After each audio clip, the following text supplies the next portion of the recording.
Então, boa tarde a todos e todas.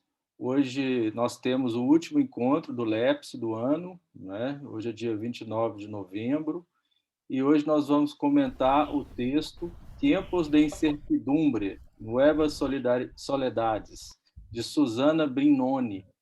Ela é psicóloga clínica, psicanalista, membro da Escola Lacaniana de Psicanálise e da Associação Mundial de Psicanálise. Em Barcelona, ela é coordenadora do Serviço de Extensão Clínica a Crianças e Adolescentes Tutelados e membro do Conselho da Direção e da Fundação No Barris para a Saúde Mental. Ela é professora do mestrado e atua como clínica em do mestrado em atuação clínica em psicanálise e psicopatologia da UBA, membro da rede IFES e da RUEPSI. Quem vai comentar o texto hoje será o Silvano Messias. Ele é doutorando pela UNB e é técnico em assuntos educacionais, pedagogo da Universidade Federal do Oeste Baiano. E o professor Marcelo Ricardo, que é professor da Universidade Federal de Minas Gerais, da Faculdade de Educação, e um dos coordenadores, junto comigo, Mônica, Maria Alice, quem mais está presente na coordenação, do LEPS Minas. Vou passar a palavra primeiro, será o Silvano que vai fazer a apresentação. Então, primeiramente, vou passar a palavra para o Silvano, depois para o Marcelo, e em seguida a gente vai fazer alguns comentários sobre o texto. Então, com a palavra você, Silvano.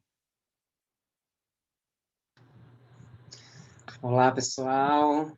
Boa tarde a todos, boa tarde a todas. O colega Pedro já me apresentou. Eu falo com vocês da cidade de Barreiras, que fica no oeste da Bahia, onde moro. Eu já peço antecipadamente a compreensão de vocês, caso minha conexão falhe, porque a internet por aqui costuma me aperrear, né? Ainda mais nesses tempos de chuva. Então, vamos lá. Eu gostaria de fazer um compartilhamento aqui de tela, porque eu extraí do texto da Susana Brignoni alguns fragmentos, e a partir desses fragmentos é que eu vou apresentar o texto, já tecendo algumas considerações a respeito, né, a partir do meu olhar, da leitura que eu fiz. Conseguem visualizar minha tela? Sim. Ótimo. O Pedro já apresentou, né, a nossa autora, a Susana Brignoni. Esse artigo, objeto de nossos diálogos hoje, emerge das práticas clínicas, né, das experiências da Susana como psicanalista e como integrante, né, dessa associação lá em Barcelona, e do grupo de pesquisa em psicanálise e pedagogia do Instituto Campo Freudiano de Barcelona. Esse trabalho ele foi publicado ano passado, ou seja, já durante a pandemia, né? E tem como título Tempos de Incerteza, Novas Solidões. A tradução que eu vou aqui socializar com vocês é uma tradução pessoal, tá bom?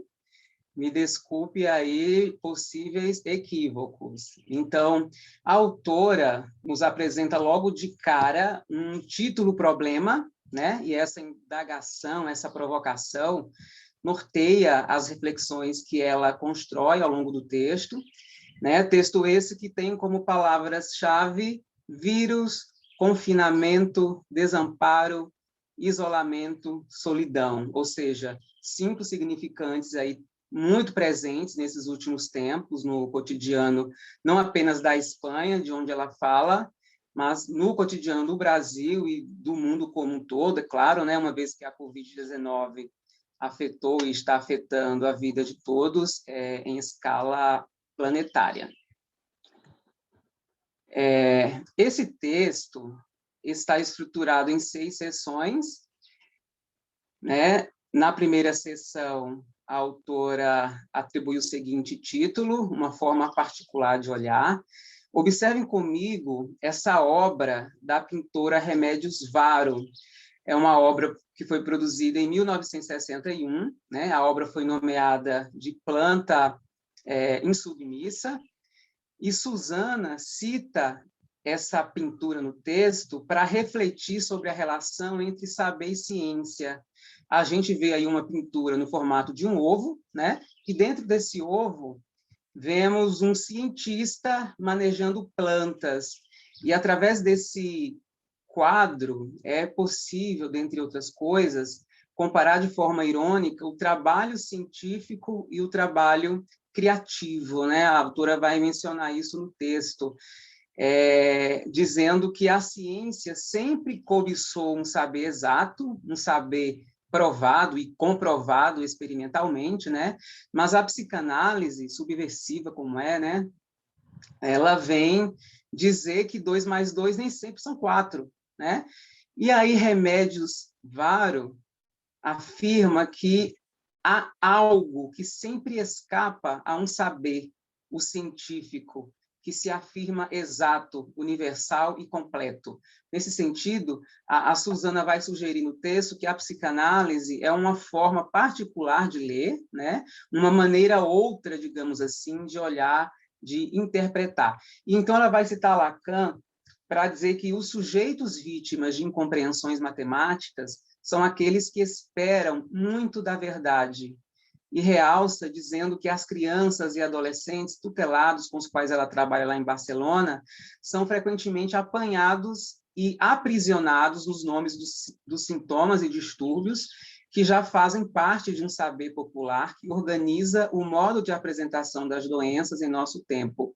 São rotulados, ou seja, esse saber médico, científico, que se diz exato, que se diz verdadeiro, reflete diretamente no campo social e educativo, né? Como coloca a autora, diante desse discurso médico-científico, o sujeito se vê fixado a um lugar, se vê preso a uma fórmula, a um nome, e esse lugar, muitas vezes, tem o nome de alguns diagnósticos muito conhecidos por todos nós, né? É o TDAH, é o TOD, dentre tantos outros. Então, a autora vai pontuar que, para o sujeito se livrar desses nomes, sair desse lugar errado, né, onde o outro o colocou e espera que ele esteja, não é nada fácil, como nós sabemos, e a gente já vem discutindo sobre isso, inclusive, em encontros anteriores que tivemos. Os diagnósticos fazem parte de uma época, ou melhor, interpretam-na. Diante de uma sociedade hiperativa, encontramos o TDAH. Diante de uma sociedade com excesso de consumo, encontramos a anorexia. Diante de uma sociedade muito controladora, encontramos o TOD, né? Daí a proposta da autora, né, que tenhamos, enquanto psicanalistas e educadores, sensibilidade para fazer outro tipo de leitura e ofertar alguma outra coisa que não reduza o sujeito a um diagnóstico, a um saber absoluto, exato, né, e completo. Então, ela vai apontar para a importância da palavra, da oferta de espaços de conversa, para que o sujeito, né, se manifeste, para que o desejo seja expressado, para que as demandas sejam postas, né, para que o saber, na verdade, circule, para que o singular emerja, né? E para que as certezas sejam problematizadas e para que as perguntas, as dúvidas e as incertezas também sejam postas na roda, né? Na segunda sessão, intitulado Encontro com o Real, a autora vai dizer que o encontro com o real implica sempre um rasgo no saber, ou pode produzir uma perfuração nos discursos, que é quando esse encontro se torna traumático. No momento, esse real tem um nome, Covid-19. A verdade é que ainda estamos aprendendo a lidar com esse real, né? Não sabemos quase nada sobre esse real, e esse real tem afetado a vida de todos em escala planetária. Os impactos da Covid atravessam aí os espaços públicos e privados, né? A vida particular e a vida coletiva, e a autora coloca como questão o lugar do trauma diante da Covid, e ela pergunta quais novos sintomas responderão ao tempo de pandemia, e podemos até estender, né, perguntando quais novos sintomas responderão ao tempo de pós-pandemia, né? Ela também vai questionar sobre as ferramentas ou recursos de que dispomos para sermos capazes de ler o que aparece nesses novos tempos. Então, já são aí algumas questões que levanto, inclusive, para o debate depois, né? Essa relação entre Covid, pandemia, trauma, novos sintomas, e o que fazer com isso, né? Com esse encontro com o real que produz esse rasgo no saber. E ela continua: o confinamento não é real, é uma forma de tratamento ao mesmo, é uma forma de tratamento que revela a laceração. O confinamento cria um território, e é um território onde as subjetividades se instalam e, por sua vez, onde se inauguram os processos de subjetivação. Ela vai dizer lá na página 326 que os processos de subjetivação são desencadeados quando, diante de um real, o campo simbólico que nos preocupa é insuficiente para significar, né? Ela pensa o confinamento, essa palavra pesada, né, confinamento, como uma estrutura para um buraco. Eu achei isso muito interessante, onde a gente, ao se deparar com o limite, com o não saber, com o medo, inclusive, né, a gente se vê obrigado a criar saídas de alguma forma, saídas que nos levam das luzes às trevas, mas também das trevas à luz. Achei esse jogo reflexivo assim bem interessante para a gente pensar sobre o que aprendemos, inclusive, com a pandemia, né? E quais saídas nós encontramos no campo da clínica, no campo da educação, da escola.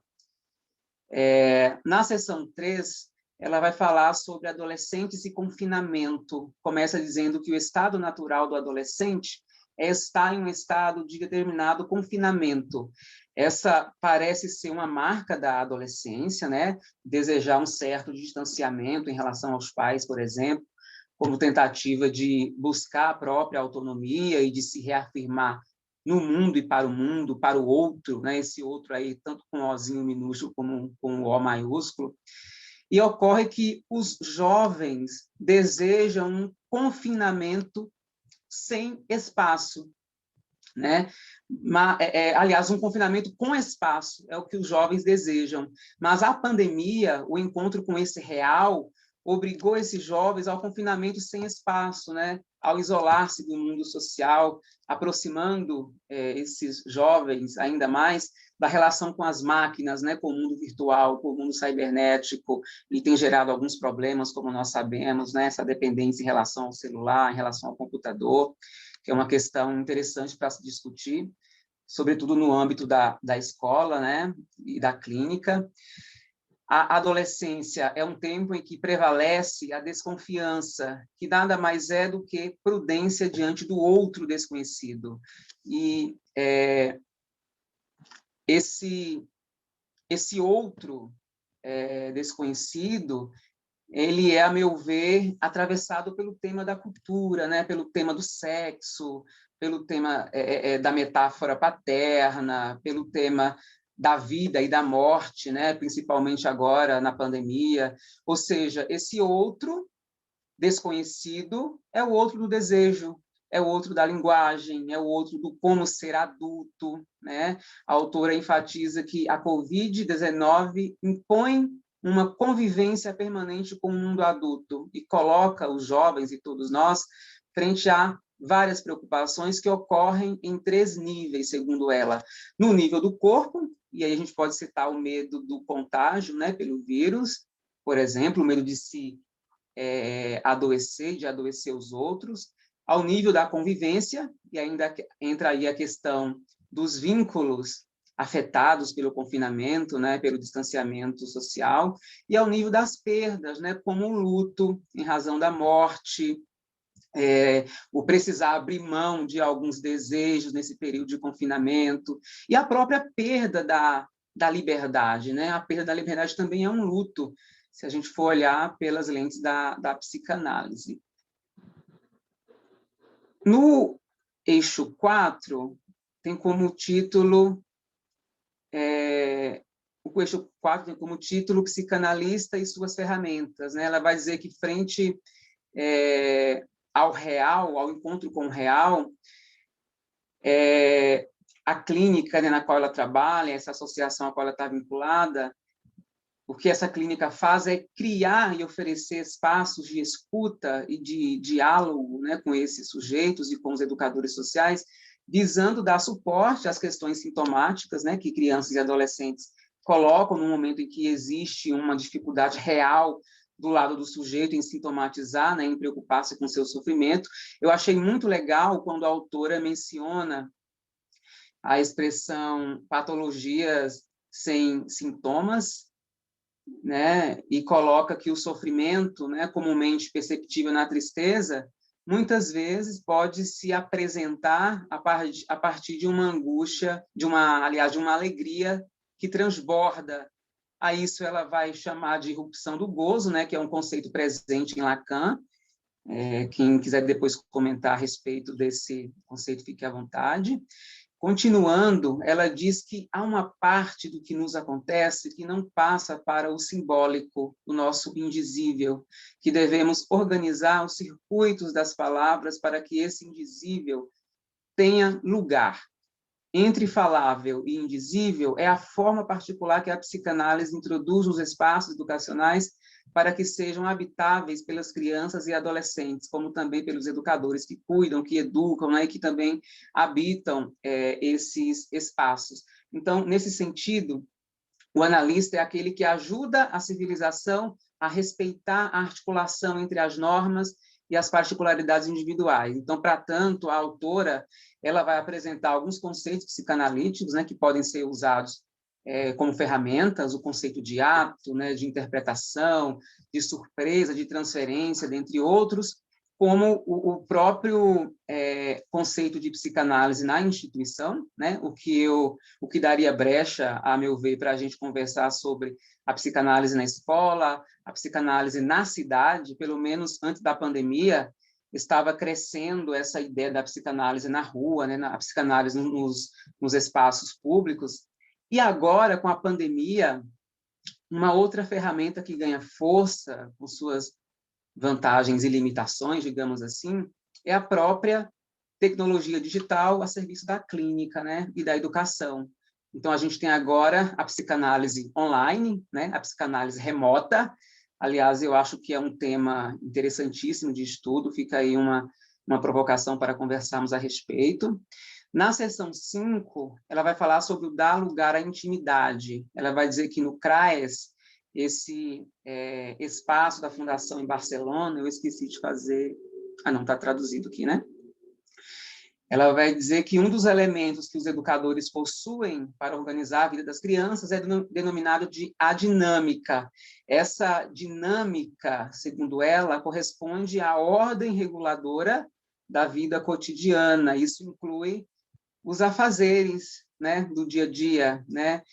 O ir à escola, é o voltar da escola para casa, é o realizar atividades, é o dormir, é o ter tempo para si divertir, para ter lazer, né? Ou seja, são atividades que reconhecemos como necessárias, atividades que gerenciam o tempo das crianças e dos jovens, mas que geralmente são reguladas pelos pais e pelos professores, né? Então, os alunos sempre terão aí seus horários fixos, né, para realizarem alguma atividade.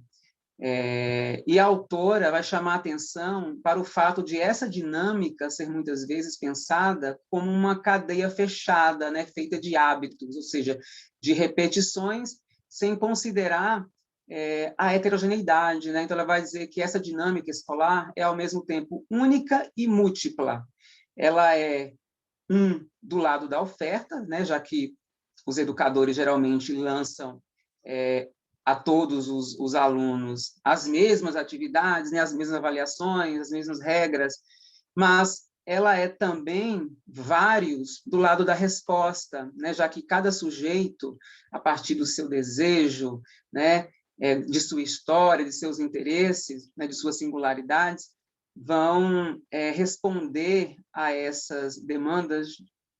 de uma maneira especial, né, de acordo com o seu estilo, digamos assim, né? E a gente sabe lá com a psicanálise que estilo é essa expressão, né, singular do sujeito com relação ao conhecimento, com relação ao outro, com relação às demandas que são postas pelo outro. E a autora finaliza esse tópico com uma questão que achei interessante trazer.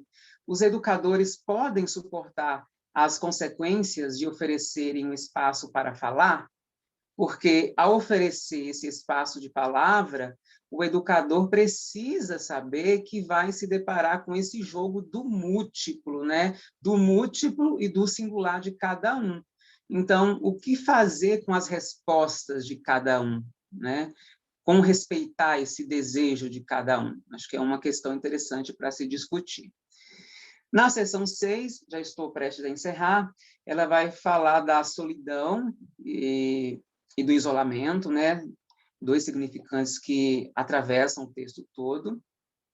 Ela coloca que o confinamento imposto pela pandemia levanta a questão de saber onde estamos em relação a esses dois aspectos fundamentais da experiência subjetiva, o isolamento e a solidão. Ela pontua que o isolamento aparece como uma manobra de evitação, né, de esquiva do sujeito em relação à falta. Eu esqueci de fazer a tradução, pessoal. E a solidão, por outro lado, surge quando somos confrontados com a falta do outro e com a falta de nós mesmos. A autora vai dizer que, assim como existe uma tensão entre o social e o subjetivo, né, ou seja, entre o indivíduo e o grupo, também existe uma tensão entre o isolamento e a solidão. E aí ela vai fazer uma outra pergunta muito bacana, bem provocativa, que é a seguinte: como o analista pode orientar o sujeito para o que é o encontro com a solidão real e para o que implica a verificação da existência do outro? A autora distingue aí solidão e isolamento, né, apontando que, embora muitas vezes esses significantes sejam aí socialmente concebidos como sinônimos, eles não dizem a mesma coisa, né? Apesar de estarem aí interconectados. Então, fica aí a pergunta: o que seria a solidão e quais suas aproximações e distanciamentos com o isolamento, né? Durante a pandemia. E eu coloquei na íntegra esse parágrafo final como provocação mesmo. Para onde nos leva o encontro com a inexistência do outro? Que afetos pode provocar? O que fecha e o que abre? Pode causar-nos um vazio profundo, pode produzir dores que nos levarão a um trabalho de luto, ou talvez possa despertar o entusiasmo de quem, separado, se encarrega do próprio desejo. Essa solidão construída é uma solução para a versão da inexistência do outro que deixa o sujeito amarrado. Por isso, para a psicanálise de orientação lacaniana, não se trata de comunicação, não se trata de empatia ou de técnicas profissionais para tirar o sujeito do isolamento, mas sim da transmissão de que naquele lugar onde o outro está ausente, pode haver outra coisa como efeito de sua ausência. Trata-se de um saber, não um saber qualquer, mas o saber inconsciente, que faz com que o sujeito se encontre com sua verdadeira solidão, não mais precária.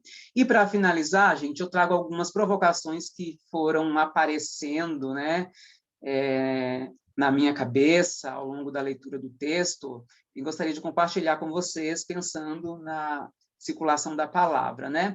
Então, sobre o encontro com o real e seus desdobramentos. Como pensar a relação Covid, pandemia, trauma e novos sintomas, e o que dizer dos possíveis novos sintomas que poderão responder ao tempo de pós-pandemia, sobre a incerteza e as contingências. Suzana vai colocar lá na página 321 que a incerteza é um território no qual psicanalistas e educadores registram sua prática. E no final do texto, ela vai enfatizar: o encontro com o real não pode ser calculado, ele está do lado da contingência. Então, a pergunta que ela lança é: quais ferramentas ou recursos dispomos como psicanalistas e educadores, para sermos capazes de ler o que aparece nesses tempos de incerteza e de solidões, o que fazer com isso, né? É a pergunta que sempre nos persegue. E pensei nessa relação sobre luto, psicanálise, aliás, né, sobre solidão e isolamento. O confinamento na pandemia representou uma experiência de isolamento ou solidão?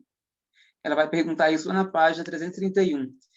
E lá no final, ela completa: como o analista pode orientar o sujeito para o que é o encontro com a solidão real, né? O que seria essa solidão real? E para o que implica a verificação da inexistência do outro. E, para finalizar, eu pensei na relação entre luto, psicanálise e escola, né? O que a pandemia nos ensina sobre a vida e a morte. O tema da morte ainda é tabu, né? Então, seria importante uma educação sobre o luto nas escolas, uma pedagogia da morte ou uma pedagogia da fragilidade. Essa expressão, pedagogia da fragilidade, eu registrei aqui lembrando de uma leitura rápida que fiz de uma tese que eu encontrei na internet, esqueci agora o nome da autora, e ela usa essa expressão, pedagogia da fragilidade, para autorizar o não saber, né, e permitir falar de conceitos subjetivos, né, que estão presentes na vida, entre eles a morte, né, que acaba, querendo ou não, chegando no chão da escola. E, para finalizar, sobre a relação psicanálise, educação e tecnologias. Fiquei pensando muito nisso ao longo do texto, né? Como pensar o impossível do educar em tempos de cybercultura? É possível uma psicanálise remota, né? Eu vejo que é uma questão que tem assim que vem sendo debatida nos últimos tempos pelos psicanalistas, enfim, quais são as possibilidades e os limites, né? Os passos e os impasses dessa relação. Enfim, muito obrigado pela escuta, espero que tenham conseguido me ouvir bem e acompanhar aqui a minha leitura. E passo a palavra para o nosso colega Marcelo.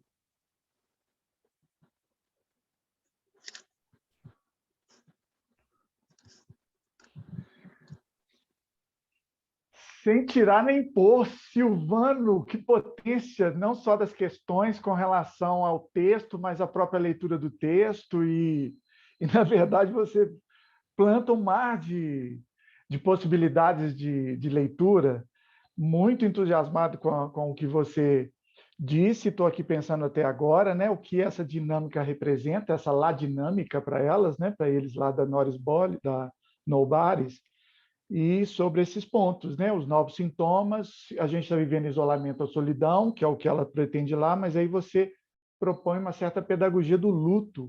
Isso é muito interessante, que eu nunca havia pensado. E, claro, uma pergunta para nós se a possibilidade dessa inexistência do outro se dá com a psicanálise remota, né? Na psicanálise, numa situação como a que a gente está vivendo agora, com esse excesso de imagem, né, que a gente está vivendo. Bem, tem nada a acrescentar. O que eu vou fazer aqui é apenas uma vinheta de rodapé para o que o Silvano já colocou. Vou recuperar aqui o texto da Brignone, só para colocar algumas questões. Eu nem vou mais anunciar muitos pontos, porque ele já passou pelos pontos fundamentais. Eu vou aqui só problematizar, então, alguns aspectos. Ferramenta, ok, deixe-me ver. Vamos ver. Okay. Sim, aqui está.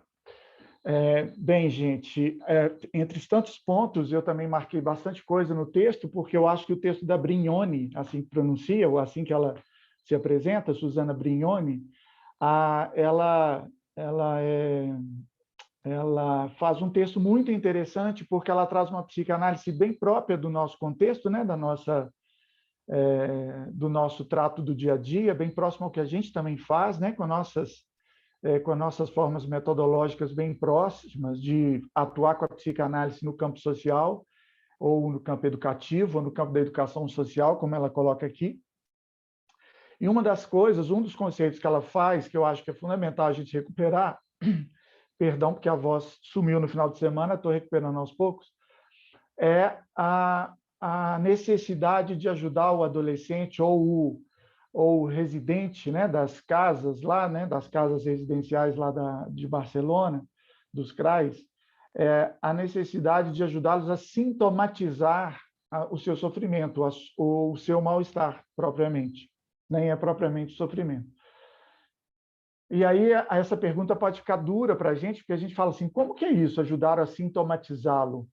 É um conceito bem caro para a psicanálise, ou melhor, para uma certa psicanálise que tem trabalhado essas ideias, sobretudo quando esses adolescentes, ou esses jovens, ou essas crianças não apresentam mal-estar em relação ao seu sintoma.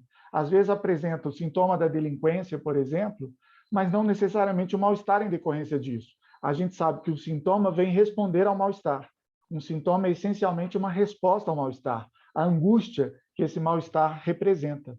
E esse sintoma vem como tentativa de tratamento desse mal-estar. E, muitas vezes, esses sintomas apresentados no social não vêm necessariamente conjugado com o mal-estar. E aí, essa ideia de sintomatizar talvez recupere uma ideia, Pedro vai saber bem, porque trabalha isso, trabalha com o autor, vem de Eichhorn, quer dizer, do Eichhorn, como pronunciam, Augusto Eichhorn, que foi aquele psicanalista precursor, era pedagogo e psicanalista, trabalhava em instituições de acolhimento de jovens infratores, de jovens delinquentes da época de Viena, e o Eichhorn vai propor no texto dele, um famoso texto dele sobre os jovens rebeldes, né, Juventude Desorientada, ele vai estabelecendo os casos, né, ele vai contando os casos e vai mostrando como ele trabalhou nesses casos, e ele vai dizer que é necessário ajudar o adolescente a formalizar o sintoma. Formalizar um sintoma propriamente. O que seria isso?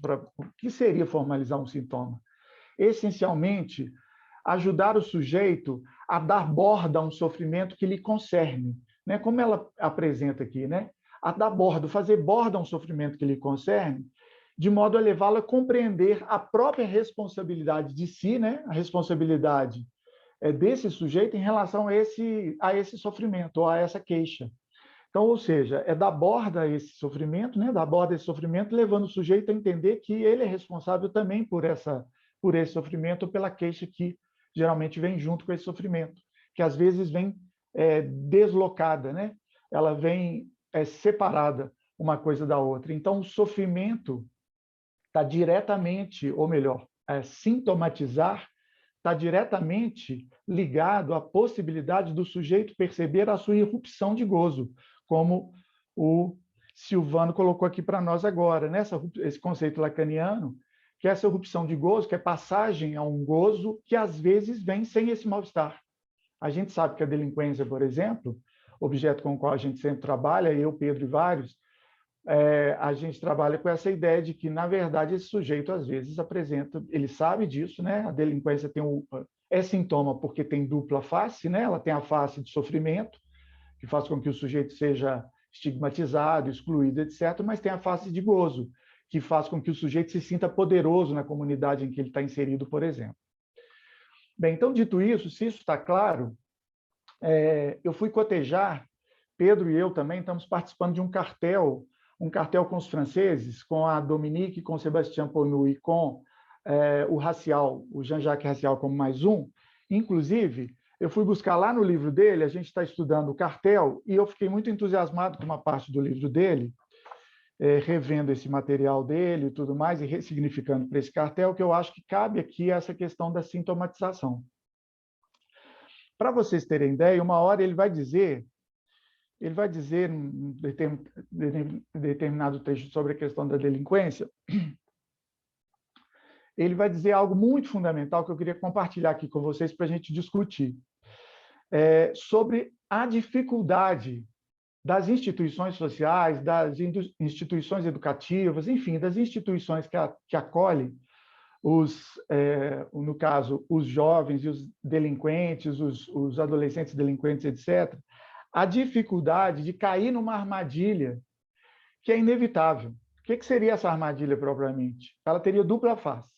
Essas instituições ou tendem a fazer uma repressão social, ou tendem a reprimir socialmente demais, que confirmam a condição do adolescente como vítima, ou elas tendem a fazer um certo, que ele vai chamar de certa compreensão educativa, uma compreensão educativa que seria necessariamente negar essa manifestação intempestiva do adolescente. Então, como ela vai fazer a compreensão, é como se negasse esse confronto que o adolescente quer fazer diante da sua manifestação, ou com a sua manifestação.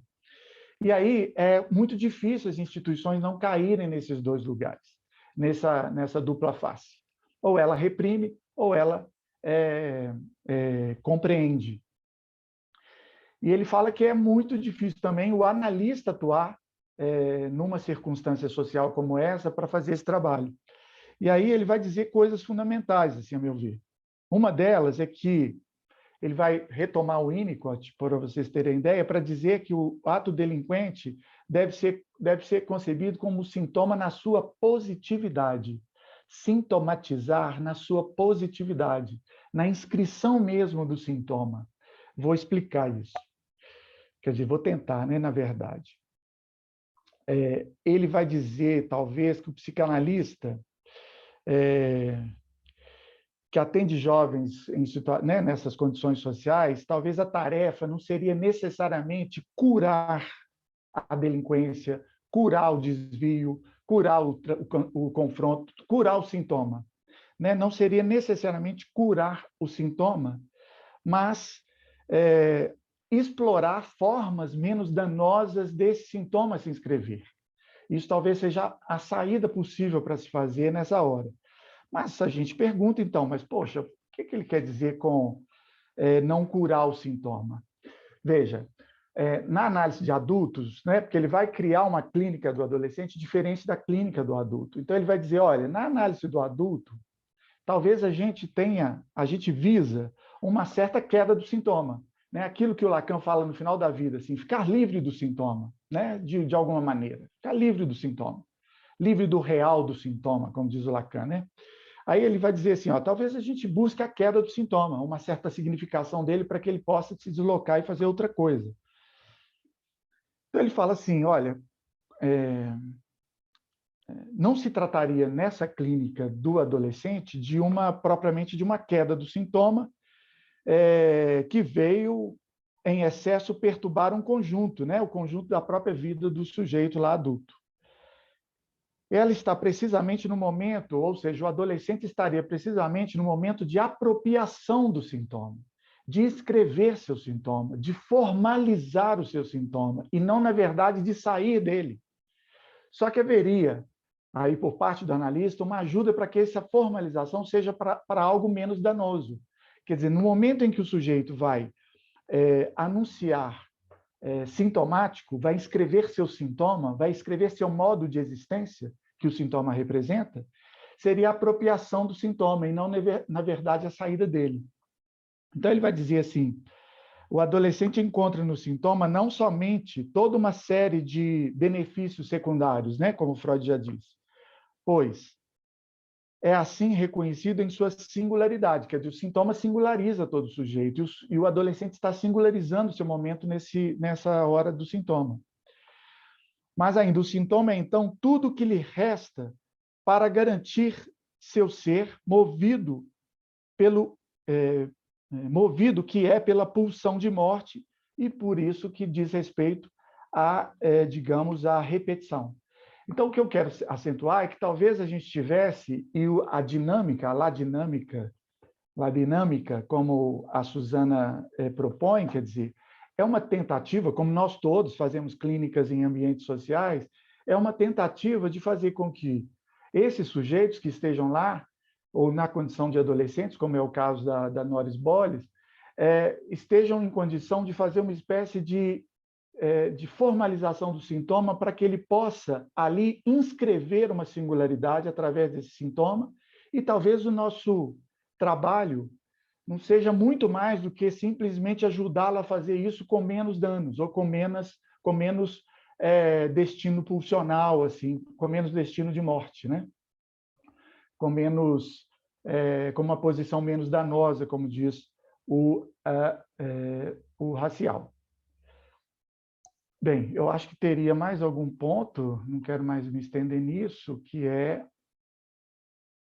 Nem sei mais se eu vou... Ah, sim. Acho que vale a pena, se eu tiver algum tempo, Pedro, você me assinala que eu não estou vendo a tela, é só para reforçar essa questão do isolamento e solidão, Tem que sim. eu acho fundamental. Pois não, pode falar. Pode continuar, você tem tempo, sim. Ok, então só para encerrar, eu acho que Silvano já nos apresentou a questão do isolamento e solidão. Eu acho que todo mundo pergunta isso aqui. Por que esses adolescentes, nesse momento de confinamento e antes dele mesmo, se confinam nos quartos, né? Nos seus quartos, nos seus computadores, ou nos seus ambientes, ou mesmo nas instituições, ficam reclusos em espaços em que eles se sentem isolados, né? Ou querem ficar isolados. E aí a pergunta-chave, a nosso ver, assim, a meu ver, né, que está posto no texto da Brignone, repetido pelo Silvano, e que, a meu ver, deve ser reiterado aqui, é o quanto nós temos ou não capacidade de fazer com que esses adolescentes consigam passar do isolamento à solidão, a solidão da inexistência do outro. Quando a gente fala em inexistência do outro, nós temos que entender que talvez o isolamento, o ilhamento, né, como está no original, o isolamento, e a palavra ilhamento dá essa ideia, o isolamento esteja mais no nível de manter o outro, manter a potência do outro, ainda que isolado de si, do que necessariamente vencê-lo na sua solidão. Isso é importante de salientar e é uma precisão conceitual que o Silvano recuperou aqui, que vale a pena a gente voltar. Veja bem, quando o adolescente se isola no seu quarto, ele não está destituindo o outro. Ele, ao contrário, está preservando esse outro. Assim eu entendi o texto da Brignone. Ele está preservando esse outro, ou preservando essa desilusão de um outro que ele já sabe que é inexistente ou que é desconstituível, quer dizer, que é um outro que falta, né? A falta no outro, ou a falta do outro. Ou seja, é um outro que falta. É um outro que não tem a resposta toda, que já teve na infância, que já teve parte da adolescência, e que o adolescente tem que fazer esse luto dessa falta. Esse isolamento talvez seja uma defesa, né? Ou seja, um sintoma, como é a droga, como são outros vícios, né? São formas de você manter intacta esse outro ainda com a suposta potência. E talvez a solidão real, como ela chama, seja você confrontar com essa falta no outro, né? Com essa falta do outro e no outro, mas essa falta do outro, para que você possa atravessá-la e constituir aí o seu próprio desejo no mundo que o outro já não vai mais lhe atender na sua demanda. Então, queria reforçar esse aspecto para a gente poder discutir aqui com vocês. Obrigado. Muito bacana, Marcelo e Silvano. Agora eu paro a gravação, né, Marcelo? Ou a gente continua? A gente tem parado porque fica muito longa no vídeo lá.